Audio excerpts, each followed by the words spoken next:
Monsieur Denis Sira, j'ai 54 ans. Regardez ma tête. Tous mes cheveux sont tombés. Ce n'est pas à ce stade-là qu'on doit encore m'appeler jeune. Les années passent vite. À quel moment, à quel âge je vais servir politiquement mon pays?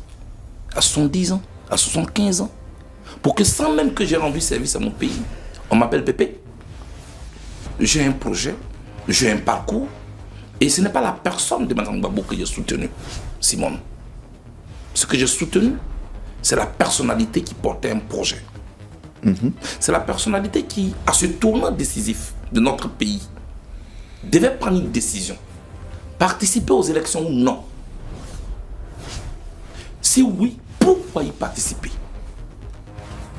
Elle a pris la bonne décision. Elle y a participé. Alors, j'attends. Oui, elle a eu 2%.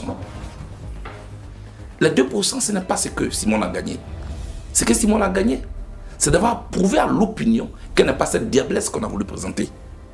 Mais qu'elle est celle-là qui, avant tout, met en avant l'intérêt du pays. La vie politique, écoutez-moi très bien, elle est faite de choix. Les choix que vous faites peuvent se solder soit par une victoire, soit par un échec. Là n'est pas le plus important. Le plus important, est-ce qu'il y a une remise en cause? Est-ce que vous ne vous fuyez pas vous-même?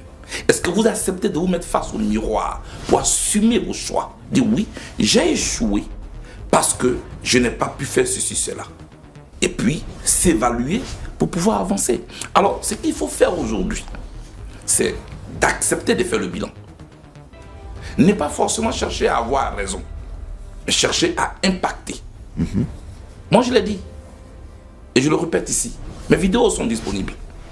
Si on refuse d'aller aux élections, celui qu'on ne voulait pas sera élu, parce qu'on n'y a pas participé. Deuxièmement, on va avoir des prisonniers, soit des morts, des blessés. Et puis après, on va revenir après 3-4 mois, on va négocier. Donc c'était Mais négocier avec qui? C'est qu'on ne voulait pas. Et nous sommes exactement dans ce chemin. Donc